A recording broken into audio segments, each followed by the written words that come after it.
नजर डालेंगे शोबिस की दुनिया पर। बसंत का तीसरा रोज लाहौरियों पर बसंत का बुखार उरूज पर रहा। दिल्ली गेट में वजारत इत्तलात और सकाफत की जेर इत्तमाम बसंत बुखार प्रोग्राम का इनेकाद किया गया। सूबाई वजीर उज़मा बुखारी ने मेहमानों को खुश आमदीद कहा। अमरीका और बरतानिया से फैमिलियां लाहौर में बसंत मनाने दिल्ली गेट पहुंची। बसंत के तीसरे रोज म्यूजिक कॉन्सर्ट भी हुआ। गुलकार नदीम अब्बास और गुलकार मेगा की परफॉर्मेंस ने समा बांध दिया। लोग नदीम अब्बास के गानों पर भंगड़े डालते रहे, झूमते रहे। दिल्ली गेट की छत से मिलाकर छतों पर खड़े शहरी भी म्यूजिक लाइव कॉन्सर्ट से एंजॉय करते रहे।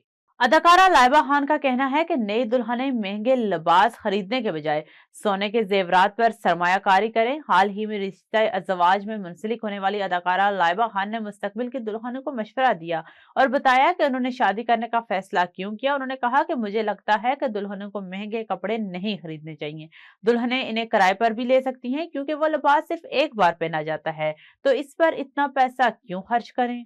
बसंत के रंग एक बार फिर लाहौर की फजा में बिखर गए, जहां लाहौरियों के साथ हर मुल्की सफारतकार और शोबिस इंडस्ट्री के नामवर सितारे भी इस त्योहार के रंग में रंग गए। दिल्ली गेट लाहौर में मुनक़दा बसंत की तकरीब में शोबिस इंडस्ट्री के नामवर सितारे कराची और बैरून मुल्क के दिल्ली गेट पहुंचे।